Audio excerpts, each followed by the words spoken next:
My relative took over my property. Until one phone call ended everything. It was 9:47 a.m. on a Tuesday when the text arrived. Change the locks. This condo suits me better than wherever you're staying. Come by when I'm home. I sat in my downtown office, 23 floors above the city streets, reviewing the architectural plans for a hospital expansion. The glass desk reflected the morning sunlight, but my attention was locked on my phone. I read the message twice, then opened my banking app. The automatic payment had cleared 4 days ago, $3,200 to Coastal Property Management, 37 consecutive months.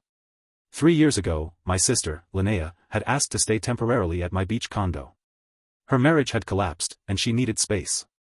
The condo had mostly sat empty those months anyway, I only used it for weekend decompression. I had agreed within an hour. But agreeing to let someone stay was not agreeing to transfer ownership. I forwarded the text to my phone's archive, then called Mara Chin at Coastal Properties. She answered immediately. Mr. Alcott, perfect timing. There's a situation with Unit 7C. I know, I said calmly. Linnea changed the locks. There was a pause. Without your authorization? Yes. Completely. I'll meet you in 40 minutes. Bring your lease agreement and ID. I didn't tell Linnea I was coming. I didn't call my guardian figures either, the people who had always referred to Linnea's extended stay as a family arrangement. To them, it had been a nice, sibling living solution, as if we were college roommates, not property owner and unauthorized occupant. I grabbed the original lease from my file cabinet, collected my building access records, and drove to the coast. The condo building rose against the Atlantic, white and clean, all glass and angles. I had purchased Unit 7C in 2019 using my first architectural bonus, $138,500 for 800 square feet of ocean-facing space. I had furnished it minimally, a gray couch, teak dining table, king bed with crisp white linens that smelled of salt air. Linnea had redecorated to match her aesthetic. Marcus, the lobby security guard, looked up and smiled. Mr. Alcott, here to check on 7C. Something like that. He glanced at me with a hint of awkward recognition. Your sister had a locksmith here this morning. Big guy. Lots of luggage. I'm aware. Mara arrived 6 minutes later, carrying a tablet and a thick folder of documentation. She was in her 50s, precise and calm, the type of property manager who remembered every resident's name and never missed a payment. Did you authorize Linnea to change locks or claim residency? She asked directly. No. Did you sign any transfer paperwork? No. Do you want her removed? I thought of the ledger I had built unconsciously over 3 years, every holiday where Linnea described her beach life while I remained silent, every family dinner where I was invisible, every Instagram post of my own furnished condo. Yes, I said. I want her removed. We rode the elevator to the 7th floor. The hallway smelled of synthetic candles, floral and overpowering, a stark contrast to the cedar and sandalwood I had chosen. Mara knocked firmly. The door opened. Linnea stood there in yoga pants and a tank top, hair in a messy bun, holding a mug that read, salty hair, don't care. Behind her, a man lounged on my couch, scrolling through his phone. What are you doing here? Linnea asked, her voice a mixture of irritation and surprise. I'm Mara Chin from Coastal Property Management, Mara said evenly. I need to verify the lease for Unit 7C. I've lived here 3 years.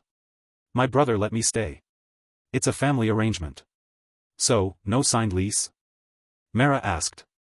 I don't need one. Family, Linnea replied confidently. Mara opened her folder. Noah Alcott is the sole leaseholder. Rent paid consistently for 37 months. No sublease. No additional occupants authorized. Changing locks without permission is illegal. You have 15 minutes to gather your belongings. Linnea's face went through shock, calculation, panic. The slot machine had stopped paying out. I stood silently in my own condo doorway, feeling the calm surge of control. Every payment, every document, every boundary crossed had been recorded. I was no longer the accommodating sibling. I was the owner. Linnea and her boyfriend moved quickly, throwing clothes into suitcases and grabbing the few personal items she had introduced into the condo over the past 3 years. Mara Chin stayed by my side, tablet in hand, noting every detail. The security guards, Marcus and a younger woman named Jennifer, positioned themselves politely but firmly at the hallway entrance. Every step of this eviction was procedural, precise, no emotion, no argument that could override the law. Linnea turned to me, frustration clear in her voice. You're really doing this, over a condo? I met her gaze evenly. Over boundaries. Over respect. Over you claiming ownership of something I bought. Her eyes flicked to the teal teak table, the grey couch, the walls where I had hung minimalist artwork. The corners where the sunlight hit just right were no longer my private sanctuaries, they had been invaded, repurposed, misrepresented as her own aesthetic. But now, every inch of the condo belonged legally and finally to me again. Mom's going to be furious, Linnea said. Your concern is noted, I replied, voice calm and measured. But she doesn't pay the mortgage. I do. The boyfriend emerged from the living room, tall, broad, and confused. What's going on? This is Noah, Linnea explained, he's being ridiculous about me staying here. It's not ridiculous, I said. You have been living here without permission, and you changed the locks. Mara chimed in. Technically, this is trespass. You can either leave voluntarily or security will escort you out, and belongings can be retrieved later under supervision. The realization hit Linnea like cold water. 3 years of comfortable assumption, of living rent-free and taking liberties, had ended abruptly. Her face went pale, the confidence slipping as she recognized that this wasn't a family disagreement, this was legal authority, backed by months of documentation.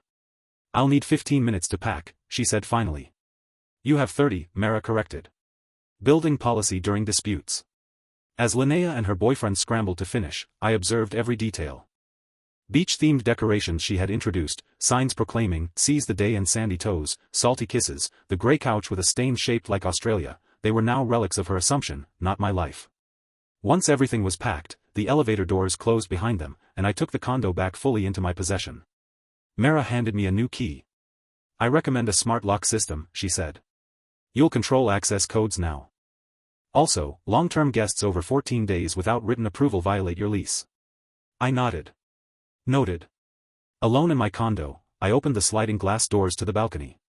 The Atlantic stretched endlessly, grey and blue, wind carrying salt and the subtle sense of victory. Sunlight glinted off the water at angles that only an architect's mind could fully appreciate. I felt a clarity that had been absent for years, boundaries enforced, respect regained, rules honored. My phone buzzed, Mom calling. I let it go to voicemail. Then Linnea's number appeared. I blocked it, screenshotted the confirmation, and archived it in a folder labeled 7C documentation. Mara lingered a moment. She mentioned paying some bills. Everything is recorded, I said. You have 3 years of documentation proving otherwise. She smiled, acknowledging the simplicity of proper procedure. Honestly, this was one of the most straightforward recoveries I've handled. Most people cave when family cries. You just let the systems work. I sat on the grey couch, now fully mine again, opening my banking app. I calculated the past 3 years, $3,200 a month, 37 months, $118,400 total, not including utilities, HOA fees, property taxes, or mortgage interest. I realized I had treated my family like a slot machine, feeding coin after coin, hoping for respect. But the machine had been rigged. I was no longer the house. I was the player walking away. The silence in the condo wasn't empty, it was full. Full of reclaimed space, of boundaries restored, of control regained. My weekend decompression could finally happen without tension or negotiation. For the first time in years, I truly owned my sanctuary. I watched the Atlantic waves roll in. The condo was mine. The mortgage was mine. The peace was mine. The morning light spilled across the floor of the modern kitchen, illuminating the carefully arranged countertop where Noah had left his coffee mug the night before. The condo smelled faintly of salt and pine, a reminder that this was his sanctuary, purchased with years of diligent work and sacrifices, not a temporary guesthouse for someone else's whims. Noah stared at the message again, change the locks. This place suits me better than wherever you're crashing. 3 years of quiet patience, of allowing his sister Emma to stay temporarily while she healed from her failed marriage, culminated in these few words. A spark of something long dormant flickered inside him, not anger, not revenge, but an unwavering certainty that the time for leniency had ended. He glanced at the spreadsheet of payments he kept meticulously for the property, $3,200 a month, every month, from the very first. 37 consecutive months. Utilities, HOA, mortgage, internet, it was all paid without exception, and yet somehow, his family acted as though it belonged to them. Emma had crossed the line when she hired a locksmith to change the locks without his permission. That audacity, once shocking, now felt like an invitation to finally assert himself. Noah pulled the lease agreement from the cabinet, the crisp paper a symbol of ownership and authority. His eyes traced the lines of legalese that Emma had ignored, dismissed as family courtesy. He snapped a photo of the document and forwarded it to his phone, then called Mara Chin at Coastal Properties. She answered promptly, professional and efficient as always. "Mr. Reeves, perfect timing," she said. "There's a situation with Unit 7C. "I know," he replied calmly. "Emma changed the locks." A pause. "Without your authorization, completely. I'll meet you there in 40 minutes. Bring the lease and ID." Noah didn't inform Emma of his arrival. He didn't notify their mother, who had long praised Emma's so-called beach lifestyle, oblivious to the months of patient tolerance Noah had extended. This was not a family matter anymore. This was boundary enforcement, clarity delivered with legal precision. The drive to the condo was quiet, the Atlantic gleaming through the car window as if anticipating the confrontation. Noah's mind ran through the years of subtle diminishment, family dinners where Emma described her place while he sat silently, every holiday where he was the invisible observer, every online post where his name was absent from praise or acknowledgement. All of it had led to this moment, the reckoning. The building itself was pristine, a testament to his investment and taste. Minimalist white walls, glass surfaces reflecting sunlight, and the sharp angles that spoke to Noah's architectural eye. The lobby security guard, Marcus, recognized him immediately. "Mr. Reeves. Checking on 7C. "Yes," Noah said. Marcus's smile faltered, realizing this was more than a casual inspection. Soon, Mara arrived, tablet and folders in hand, her presence a reminder that authority supported him. "Did you authorize Emma Reeves to change the locks or claim residency?" "No." She nodded. "Do you want her removed?" "Yes." The elevator carried them silently upward. The 7th-floor hallway smelled of synthetic florals, a jarring contrast to the cedar and pine Noah had chosen. Mara knocked firmly on the door. Emma appeared, hair in a messy bun, yoga pants, holding a coffee mug with a sarcastic, "Beach Life Forever" slogan. Behind her, a man scrolled through his phone on Noah's couch. "What are you doing here?" Emma asked, her voice mixing surprise and indignation. "Noah, it's your condo," Mara interjected evenly. "You want access?" Emma faltered. "I've lived here 3 years. It's family, verbal permission. Doesn't authorize changing locks or claiming residency," Mara stated, unfazed. "You're not a tenant. You have no lease. You need to leave." Shock rippled across Emma's face. For the first time, she realized that the quiet brother she'd taken for granted was now asserting authority. She began hurriedly packing, anger mingled with panic, aware that the safety net she'd relied on for 3 years was gone. Security arrived, positioning themselves with polite but firm professionalism. Noah observed, calm, almost detached. The condo had been his canvas, his retreat, his accomplishment, and now it was being reclaimed. Emma's hurried movements, clothes shoved into suitcases, a potted plant he hadn't seen before, were a blur against the steadfastness of the law and of his preparation. 15 minutes, Mara said. After that, security enforces removal. Emma's face fell as reality settled. The entitlement she had counted on for years was no longer valid. Noah watched without anger, he only observed the equilibrium restored. He had documented everything, payments, communications, every boundary she had crossed. For once, the systems worked, and patience aligned with justice. When the elevator doors closed behind them, Mara handed Noah a new key. "Old codes deactivated," she said. "Consider a smart lock for the future. You handled this perfectly." Alone in his condo, Noah breathed in the Atlantic air through the sliding glass doors. He reviewed his banking app, confirmed the 37-month streak of payments, and felt a clarity that had eluded him for years. This was not about victory over Emma. It was about reclaiming respect, boundaries, and peace. The condo, the payments, the control, they were all symbols of the life he had built, independent of family negligence. And for the first time in 3 years, sitting in the sunlit living room of his own property, Noah felt complete calm. Not triumph, not gloating, just a profound awareness that he had stopped losing. The beach was his. The space was his. And, finally, he could enjoy it without compromise. The next morning, Noah woke to the quiet hum of his condo, the ocean stretching endlessly beyond the balcony. For the first time in years, the space felt unclaimed by anyone but him. The hardwood floors reflected the early sunlight, and the faint scent of pine he had chosen for the living room replaced the synthetic florals Emma had imposed. He made coffee, moved to his desk, and opened architectural plans for the hospital wing he was redesigning. Work that mattered, that created life-saving spaces, felt sharper now, clearer. A notification buzzed, a text from Emma's new number. "You really think you won?" Noah stared at it, the familiar mix of entitlement and defiance. He didn't reply. Instead, he opened his bank app, reviewed the accumulated savings, and allowed himself a small smile. Every dollar he had spent on mortgage, utilities, and HOA fees for 3 years now circled back to him, a quiet reminder of how boundaries, patience, and diligence paid in ways people rarely anticipated. The phone rang. Unknown number. He answered cautiously. It was their mother, Linda. "Noah, we need to talk." "I know what you need to say," Noah said calmly. "I'm busy this morning." "Please," she pleaded, "just listen. Emma told me what happened. I didn't realize." Noah took a breath. He had rehearsed this conversation silently for years, the words that would finally articulate what had been suppressed. "You never asked," he said simply. "You never cared enough to ask. Every conversation about my life was redirected to Emma. You assumed if I wasn't posting online or seeking attention, I had nothing to share worth celebrating. That's not care. That's erasure." There was a pause. We thought we were helping," Linda said, her voice breaking. "We didn't know it felt like that to you. It wasn't help. It was invisibility. 3 years of letting her occupy a place I bought, without acknowledgement, without respect, without asking if I even wanted her there. And every time I tried to speak, it was redirected, minimized, or dismissed." Noah could hear the quiet sobs on the other end. He didn't interrupt. He let the weight of truth hang. Sometimes, that was more powerful than arguing. After hanging up, he returned to his plans. The sound of waves, the smell of the Atlantic, the sunlight reflecting on the glass surfaces, it all felt earned. 3 years of silent patience, careful documentation, and measured restraint had transformed into a calm victory that didn't need applause.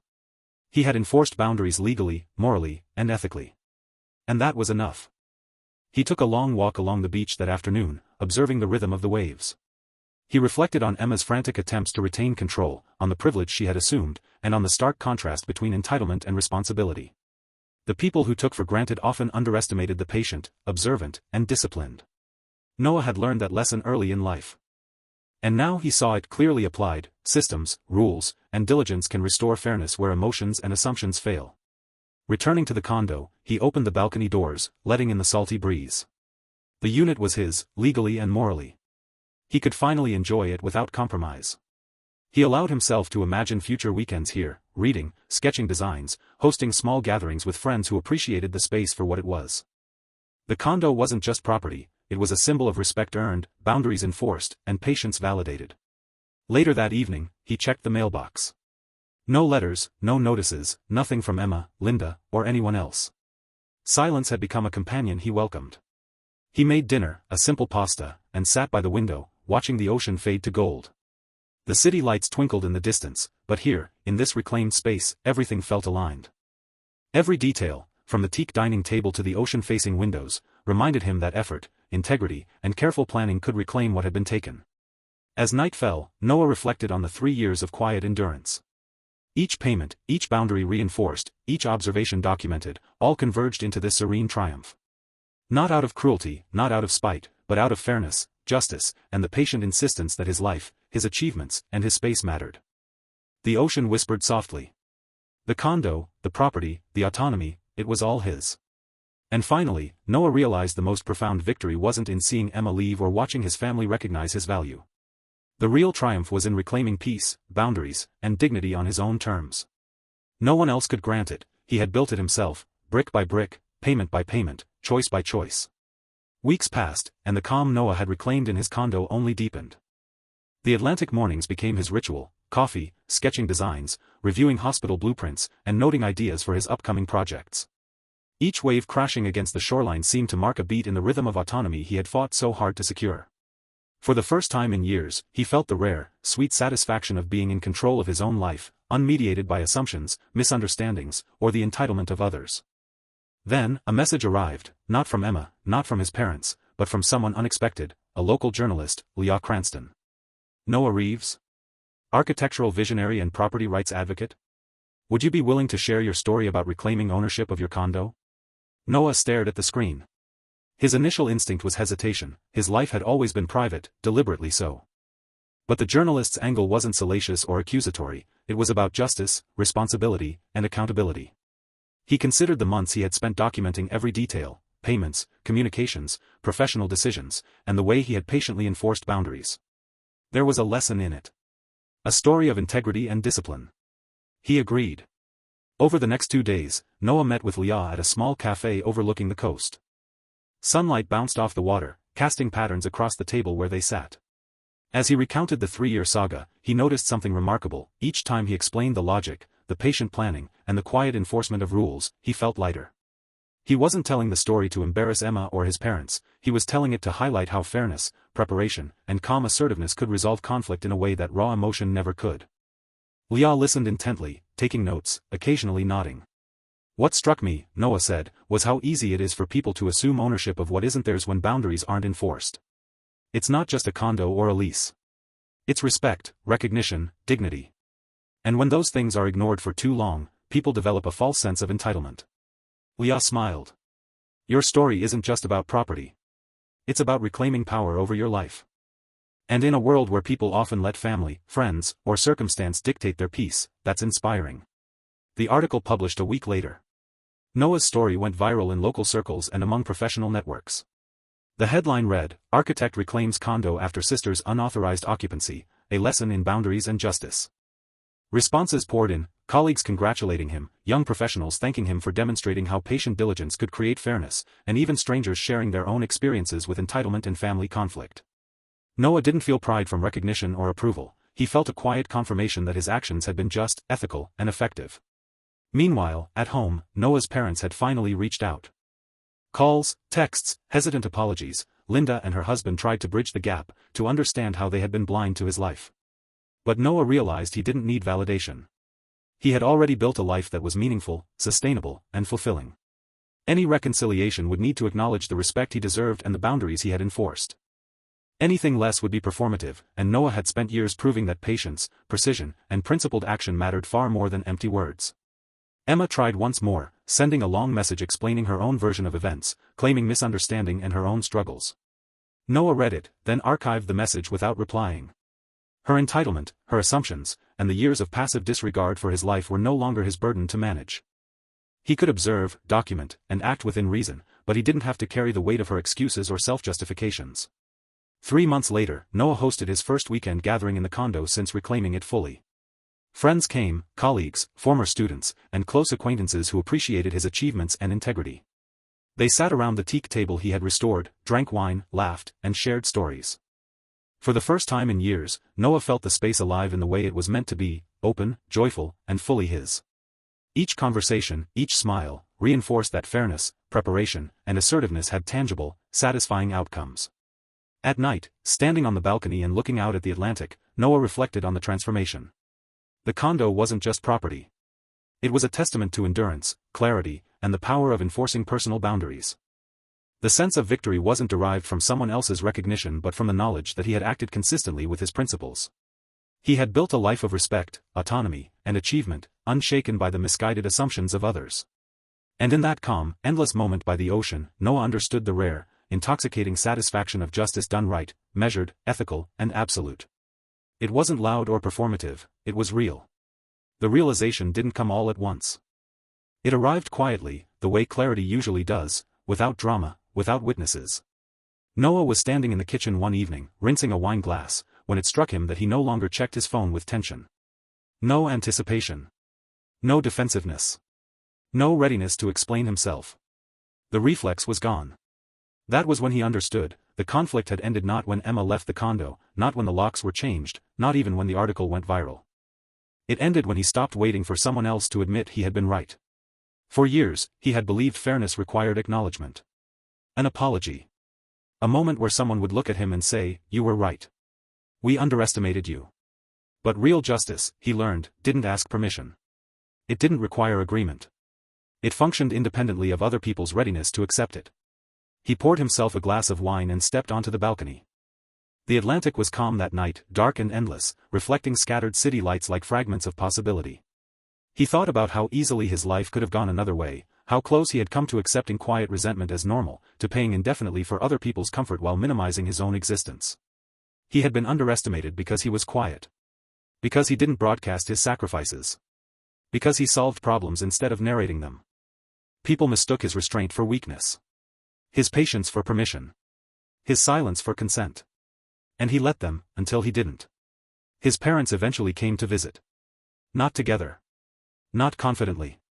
Just small, tentative appearances spaced weeks apart. The conversations were awkward, cautious. They spoke about neutral things at first, the weather, traffic, the view. Eventually, inevitably, they circled the truth. "We didn't realize how much you carried," Linda said one afternoon, standing near the window. "You always seemed fine." Noah nodded. "I was functional," he said. "That's different." There was no argument after that. No defense. Just a quiet acceptance that came too late to change the past, but early enough not to poison the future. Noah didn't punish them. He didn't reward them either. He allowed them into the version of his life that existed now, structured, boundaried, intentional. Emma never came. He heard about her indirectly. The studio apartment inland. The retail job. The relationship that dissolved once shared responsibility replaced borrowed comfort. Noah felt no satisfaction in her struggle. Only distance. Her life was no longer a mirror he needed to look into to understand himself. One evening, months later, Noah sat alone in the living room, the real living room, restored to its clean lines and quiet confidence. No signs on the walls. No. Just space. He opened his laptop and reviewed his finances out of habit. The numbers were solid. Growing. Predictable. But the real wealth wasn't on the screen. It was the absence of dread. The absence of self-betrayal. The absence of explaining why he deserved what he had built. He thought back to the man he had been 3 years ago, standing silently at family dinners, listening to others describe his own property as if it belonged to someone else. That version of him hadn't been weak. He had been learning. Observing. Collecting data. Preparing. People often misunderstand transformation. They think it happens in moments of rage, confrontation, or spectacle. But Noah knew better. Transformation happens in documentation. In restraint. In choosing systems over shouting. In walking away not because you lost, but because you finally understand the cost of staying. He raised his glass toward the ocean, not in celebration, but in acknowledgement. "I stopped losing," he said quietly. The condo was his. The silence was his. The future, unshared, uncompromised, was his. And for the first time in his life, being underestimated no longer felt like an insult. It felt like an advantage. Thank you for watching the video. Don't forget to like and subscribe to the channel. Have a nice day.